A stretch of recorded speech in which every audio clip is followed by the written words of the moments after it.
Healthy Holmes में आपका स्वागत है।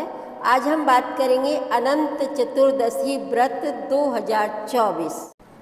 भाद्रपद महीने में अनंत चतुर्दशी पड़ती है। हिंदू धर्म में अनंत चतुर्दशी का खास महत्व है।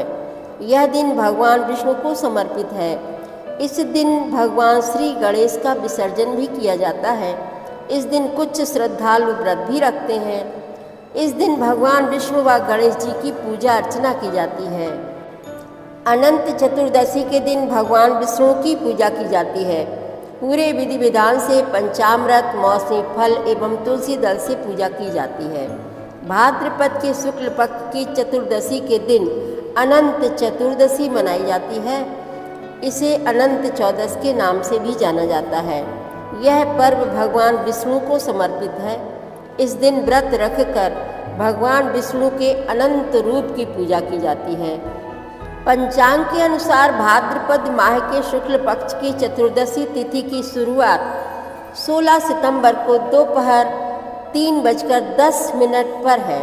समापन 17 दिसंबर दोपहर 11:44 पर होगा।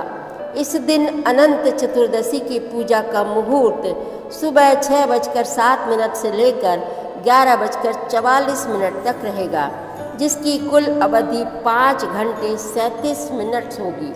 उदया तिथि के अनुसार देखें तो इस साल अनंत चतुर्दशी का व्रत मंगलवार यानी 17 सितंबर 2024 को रखा जाएगा। अनंत चतुर्दशी के दिन 14 ग्रंथि का सूत्र बांधने का विशेष महत्व बताया गया है। इस दिन भगवान विष्णु की पूजा के दौरान 14 ग्रंथि का सूत्र उनके सामने रखकर उसकी पूजा करनी चाहिए। पूजा के दौरान भगवान विष्णु के मंत्रों से इस अनंत सूत्र को जागृत किया जाता है। साथ ही पूरे विधि विधान के साथ पूजा के बाद इस 14 ग्रंथि अनंत सूत्र को पुरुष अपने दाहिने हाथ के बाँह पर बांधते हैं। वहीं महिलाओं को बाएं हाथ के बाँह पर यह सूत्र बांधा जाता है। इस अनंत सूत्र को धारण करने से व्यक्ति पर भगवान विष्णु की कृपा बनी रहती है। साथ ही उन्हें सुख, समृद्धि और वैभव की प्राप्ति होती है। इस दिन विष्णु भगवान की विशेष कृपा प्राप्त करने के लिए सुबह उठकर स्नान करने के बाद व्रत का संकल्प लें। व्रत के संकल्प के दौरान क्षीर सागर में विराजे भगवान विष्णु के रूप का ध्यान करें। इस दिन व्रत के दौरान नमक रहित फलाहार का ही सेवन करना है, अन्यथा पूजा अधूरी रह सकती है। पूजा करने के बाद व्रत कथा सुने, जो इस प्रकार है। एक बार महाराज युधिष्ठिर ने राजसूय यज्ञ किया। उस समय यज्ञ मंडप का निर्माण सुंदर तो था ही, अद्भुत भी था। वह यज्ञ मंडप इतना मनोरम था कि जल व थल की भिन्नता प्रतीत ही नहीं होती थी। जल में स्थल तथा स्थल में जल की भांति प्रतीत होती थी। बहुत सावधानी करने पर भी बहुत से व्यक्ति उस अद्भुत मंडप में धोखा खा चुके थे।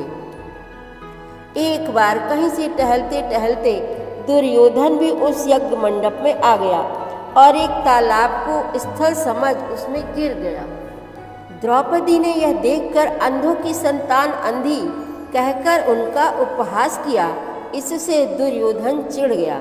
यह बात उसके हृदय में बाण के समान लगी।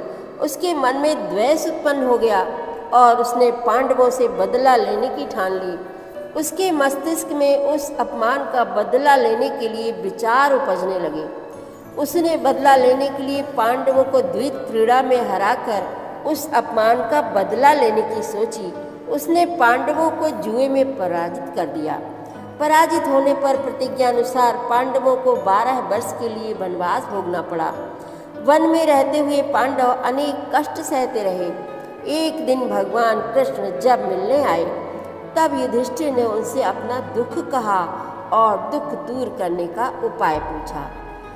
तब श्री कृष्ण ने कहा, हे युधिष्ठिर, तुम विधि पूर्वक अनंत भगवान का व्रत करो। इससे तुम्हारा सारा संकट दूर हो जाएगा और तुम्हारा खोया राज्य पुनः प्राप्त हो जाएगा। फिर कृष्ण भगवान ने एक कथा सुनाई। प्राचीन काल में सुमंत नाम का एक नेक तपस्वी ब्राह्मण था। उसकी पत्नी का नाम दीक्षा था। उसकी एक परम सुंदरी धर्मपरायण तथा ज्योतिर्मयी कन्या थी जिसका नाम सुशीला था। सुशीला जब बड़ी हुई तो उसकी माता दीक्षा की मृत्यु हो गई। पत्नी के मरने के बाद सुमंत ने कर्कशा नामक स्त्री से दूसरा विवाह कर लिया। सुशीला का विवाह ब्राह्मण सुमंत ने कौंडिन्य ऋषि के साथ कर दिया। विदाई में कुछ देने की बात पर कर्कशा ने दामाद को कुछ ईंटें और पत्थरों के टुकड़े बांध कर दे दिए।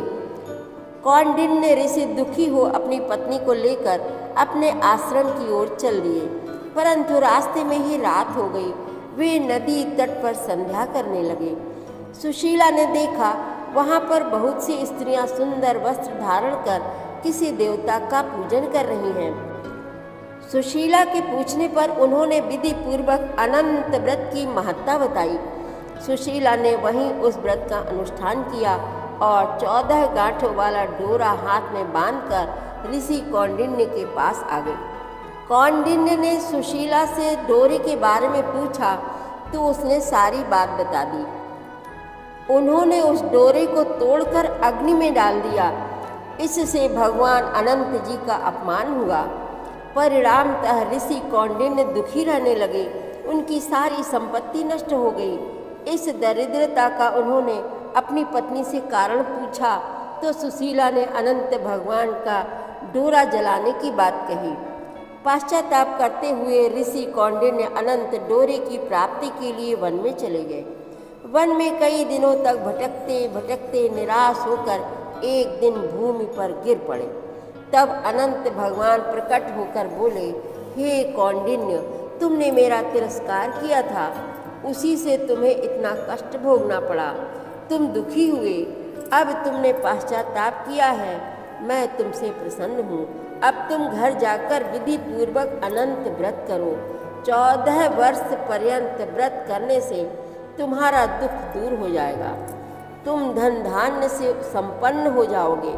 कौंडिन्य ने वैसा ही किया और उन्हें सारे क्लेशों से मुक्ति मिल गई। श्री कृष्ण जी की आज्ञा से युधिष्ठिर ने भी अनंत भगवान का व्रत किया, जिसके प्रभाव से पांडव महाभारत के युद्ध में विजयी हुए तथा चिरकाल तक राज्य करते रहे। कथा संपूर्ण हुई। जय हरि विष्णु।